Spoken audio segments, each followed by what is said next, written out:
Hi friends, Deacon Kevin here. I hope you've been enjoying Margaret's First Holy Week by John M. Sweeney and illustrated by Roy De Leon. I should also say that was Diva and this is Panda. They've been enjoying the book too. Well, Miss Ellie's been doing a great job with the first two chapters and I wanted to read a couple chapters to you. So let's get started. I think we're on chapter 3. As the Pope and Margaret emerged from the Sistine Chapel, some of the tourists who were waiting in line saw them come out, and they cheered. The Pope picked up Margaret in his arms and walked over to the crowd, standing behind a long rope. Margaret saw kids with parents and people who appeared to be from all over the world. There were people with brown skin, tan skin, white skin, and black skin. Together, Margaret and the Pope began to greet each person one at a time. Adults were reaching out to the Pope to touch his hands, and children were reaching for Margaret, wanting to hug her. You see a picture of the Pope there with Margaret. This lasted only a few minutes, however, because then 3 of the Pope's secretaries came rushing up and said, "There is so much to do, Holy Father. We need you to come to the office to discuss the plans for today." Then Father Felipe appeared. Father Felipe works very closely with the Pope on the details of his work each day. "Allow me to return Margaret to our apartment, and then I'll be right with you," the Pope said to Felipe. Felipe nodded. "Of course, Holy Father," he said. Then Felipe and the others accompanied Margaret and the Pope back down the corridor and up the stairs.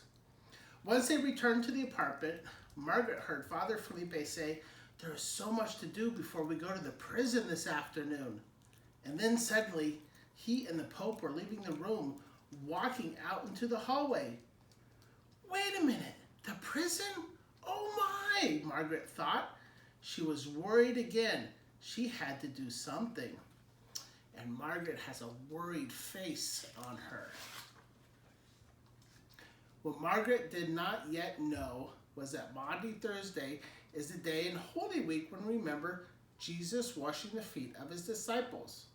When Jesus began to wash their feet like a servant who takes care of his master, Jesus shocked his friends, the disciples.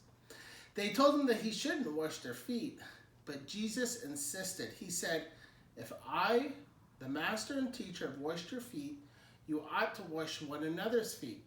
I have given you a model to follow, so that as I have done for you, you should also do." That's why Christians wash each other's feet on Maundy Thursday. And that's why the Pope was going to a Roman prison that afternoon to wash the feet of prisoners, showing them and anyone else who might be watching that a Pope is a follower of Jesus and a servant to other people. Have you ever washed someone else's feet? But Margaret, she didn't know any of that. Not yet. And when Margaret is worried, she doesn't usually sit still. So as soon as the Pope and Father Felipe left the apartment, leaving Margaret behind, she tried running after them. She made it as far as the hallway, past the Swiss guard who pretended not to notice. But she slowed down to look at a painting on the wall of Jesus washing feet. And there's Margaret and the Swiss guard and a beautiful painting of Jesus washing the disciples' feet. Then Margaret didn't know which way the Pope had gone. She had to choose from among 4 different stairways. She picked one and ran down it, but before she knew it, Margaret realized she was standing in the kitchen. The cooks had seen her coming. "My little Margarita," one of them called out. He was from Argentina, where people speak Spanish, and in Spanish, Margarita, which sounds a lot like Margaret, means daisy flower. Feeling at home right away, Margaret jumped up on a counter in the middle of the kitchen. The cooks were just then preparing lunch, and since Holy Week is during Lent, they were not preparing meat. To some people, this may sound difficult or disappointing, but to Margaret, it only meant more fish. And Margaret loves fish. and so does Deacon Kevin. Margaret forgot all about the Pope, the prison, and everything else. She was suddenly hungry again, and there she is eating her plate full of fish. 2 platefuls later, Margaret was still there on the kitchen counter, busily licking herself clean. My, what an appetite, the cooks were saying, and I can't believe it, she eats so much. It was about then that Margaret began to feel sleepy. While the cooks were cleaning up from lunch, Margaret found a corner and settled herself on top of a large burlap sack full of potatoes. She liked the earthy smell of the potatoes in the sack. It reminded her of where she had once lived. Within a few minutes, Margaret fell asleep. The Pope, meanwhile, had finished his work and was back in the apartment with Father Felipe, preparing to leave for the prison. "Has anyone seen Margaret?" he asked, looking around the room. Father Felipe and a steward shook their heads no.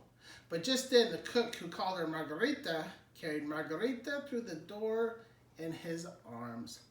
"Holy Father," the cook said, "Margarita had lunch in the kitchen with us, then she fell asleep."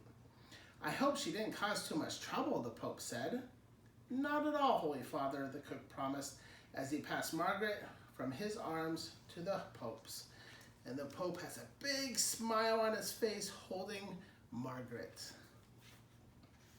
Margaret was awake again by the time she and the Pope and Father Felipe were in the car driving out of the Vatican. They didn't have far to travel. But when they arrived at the prison, Margaret watched as the Pope talked to the small audience for a while, and then as he knelt, as he had done in the Sistine Chapel, in front of each man in prisoner clothing, carefully washing his feet with warm water. Everyone was very quiet while the Pope did this. Margaret noticed that some of the men were crying softly, but they were smiling too. Margaret followed the Pope, standing at his side each time that he knelt. She was nervous and uncomfortable at first, not sure what she should do, but by the time the Pope came to the last man and began to wash his feet, Margaret knew. Do you know what he's doing? Let's find out. She watched as the Pope washed the last man's feet, and the man leaned forward and kissed the Pope on his forehead. The Pope smiled back at him and said to him quietly, "Mio fratello." That's Italian. It means my brother. Then Margaret leaned forward, feeling more confident now, and she licked the man's feet, and he smiled at her. And there's the Pope and Margaret washing the prisoner's feet. And that's chapter 3 about Holy Thursday in our book about Margaret's first Holy Week. I hope you're enjoying, and I'll see you soon for chapter 4. Bye.